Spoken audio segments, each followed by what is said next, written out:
Mahasiswa, selamat datang dan selamat bergabung di mata kuliah Ekonomi Manajerial di minggu ke-6 atau sesi ke-6. Nah, hari ini kita akan mendalami teori dan konsep mengenai strategi penentuan harga. Harapkan aktif dalam diskusi ya dan mengerjakan tugas. Saya akan langsung saja untuk share pengantar materi kali ini.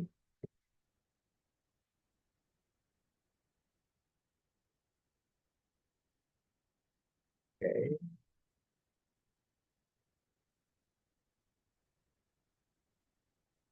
Oke, strategi penentuan harga gitu ya. Setelah pembelajaran kali ini, diharapkan Anda mampu menjelaskan penentuan harga berdasarkan struktur pasar kompetitif dan tidak kompetitif. Yang kedua, diharapkan menjelaskan penentuan harga markup. Anda mampu itu. Mampu juga menjelaskan diskriminasi harga derajat satu, 2, dan 3. Terus menentukan harga transfer dengan asumsi tidak ada produk transfer eksternal dan ada produk transfer eksternal yang kompetitif. Yang kelima, diharapkan mampu menentukan harga produk sesuai konsep two-part tarif. Terus Anda juga bisa menentukan harga produk dengan proporsi konstan, serta menentukan harga produk bersama dari produsen dengan kapasitas besar. Tolong diperhatikan. Ya. Konsep pricing. Pricing ini tidak relevan pada jenis pasar persaingan sempurna. Kenapa? Karena persaingan sempurna, produsen sendiri bertindak sebagai price taker atau penerima harga. Sehingga harga yang terbentuk di pasar adalah kesepakatan antara produsen dan konsumen. Konsep pricing menjadi relevan untuk pasar yang tidak kompetitif disebabkan di sini produsen sebagai price maker, jadi dia yang menciptakan harganya. Sehingga produsen memiliki kewenangan dalam menciptakan harga di pasar. Syarat harga yang optimal pada pasar persaingan tidak sempurna yaitu ini marginal cost sama dengan marginal revenue. Di mana marginal revenue ini merupakan total dari revenue dibagi kuantitas jumlah yang diproduksi atau quantity. Ya, ini atau juga harga ditambah quantity, di mana jumlah harga dibagi dengan jumlah quantity. Nah, kalau ini kalian pusing gitu ya, ini pusing, maka Anda lihat nih nilai penentuan harga optimalnya seperti ini, di mana marginal cost ini dikalikan 1/1 ditambah 1/E, di mana E ini adalah elastisitas harga produk, yaitu nilai elastisitas. Nah, biasanya nilai elastisitas ini negatif. Nah, ini jadi harga yang optimal ya. Ini yang dimaksudkan. Maka ini harus di markup harga optimal ini. Tadi kan menentukan harga optimal ini. Nah, ini tuh harga optimalnya. Nah, maka yang di sini harus di markup gitu ya. Nah, menentukan harga produk dengan melakukan markup gitu ya. eh, Markup terhadap ongkos rata-rata, di mana harganya berarti kan tadi average cost itu adalah biaya rata-rata untuk basis markupnya, 1 plus markup, berapa yang mau di markup. Rumus markup tadi harga dikurangi average cost dibagi average cost itu sendiri. Ya, jadi ini markup yang di sini ini akan mencerminkan keuntungan dari produsen. Satu ini adalah tadi sebenarnya biaya biaya dasarnya gitu ya, biaya dasar. Jadi rumusnya kalau ingin markup seperti ini ya.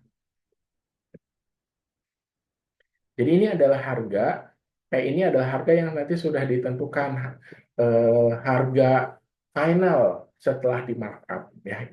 Nah, proses markupnya yang ini. Jangan sampai ketukar. Ketika Anda ditanya untuk markup, maka Anda ini. Tapi ketika Anda ditanya untuk harga setelah markup, yaitu yang ini. Nah, ini pricing monopoli gitu ya, pricing monopoli standar dan diskriminasi harga sempurna.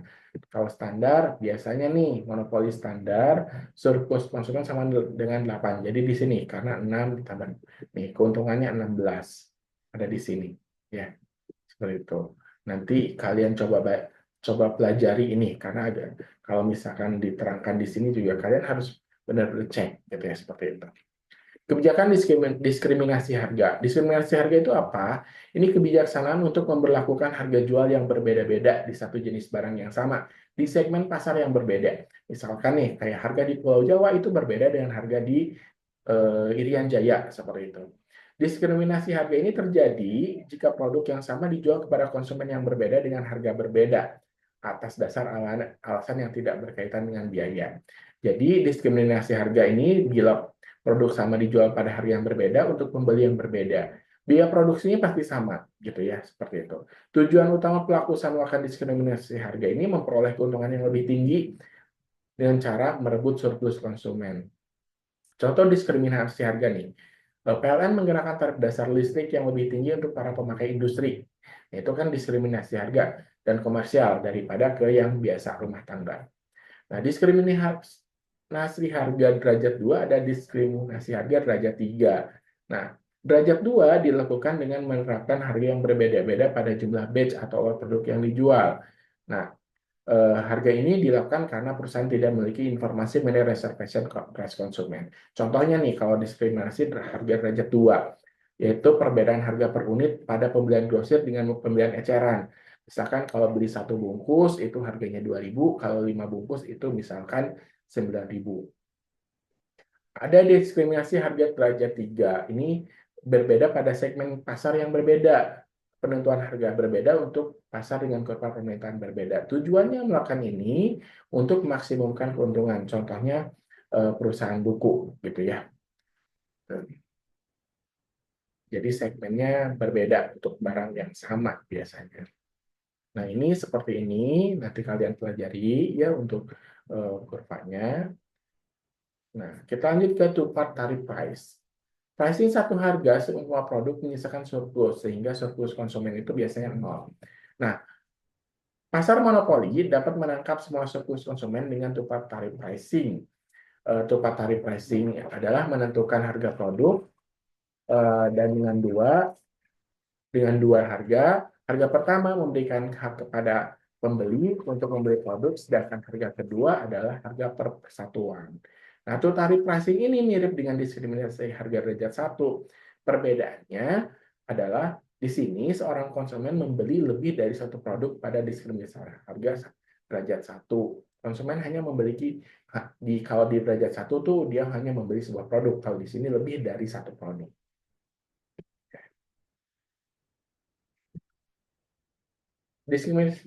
Diskriminasi harga dengan two-part lanjut ya. Kasus ini mengasumsikan bahwa monopoli menghadapi sekelompok konsumen dengan sebuah tipe kurva permintaan biasanya. Two-part tarif mengasumsikan bahwa produsen tidak dapat mengidentifikasi permintaan seorang konsumen. Jadi kita si produsen tuh nggak tahu nih permintaannya akan seperti apa. Nah, apabila perusahaan dapat mengidentifikasi tipe dari masing-masing kurva, gitu ya, kurva permintaan di sini, maka perusahaan monopoli bisa melakukan diskriminasi harga dengan menggunakan two-part tarif. Nah, secara umum gitu ya, monopoli dapat melakukan diferensiasi harga two-part tarif ini yang terdiri dari dua harga biasanya. Harga pertama memberi hak kepada konsumen membeli produk, harga kedua harga produk persatuan. Jadi kalau misalkan rumusnya itu adalah harga kedua gitu ya sama dengan ini harga pertama untuk konsumsi tipe I gitu ya. Harga pertama, harga kedua dan harga selanjutnya seperti itu. Nah, ini contohnya nih. Kalau misalnya I-nya 1 dan 2, maka P-nya ini P1-nya 50 dan 10, P1 dan T2, P2-nya ini 150, 50. Harga persatuannya sebanding dengan output-nya. Misalkan P1-nya 50 sama dengan Q, yang P2-nya 150, 0 Q.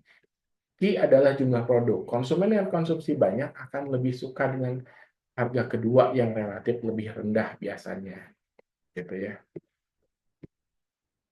Oke, silahkan kalian cek sumber pembelajaran lain. Jangan lupa ketika menjawab diskusi, kalian cantumkan untuk referensinya, menuliskan referensi sama dengan daftar pustaka ya. Seperti itu formatnya, jadi jangan sampai kalian salah atau misalkan tidak sesuai dalam catatan referensi. Selamat belajar, sekian dari saya, sampai jumpa di pertemuan berikutnya.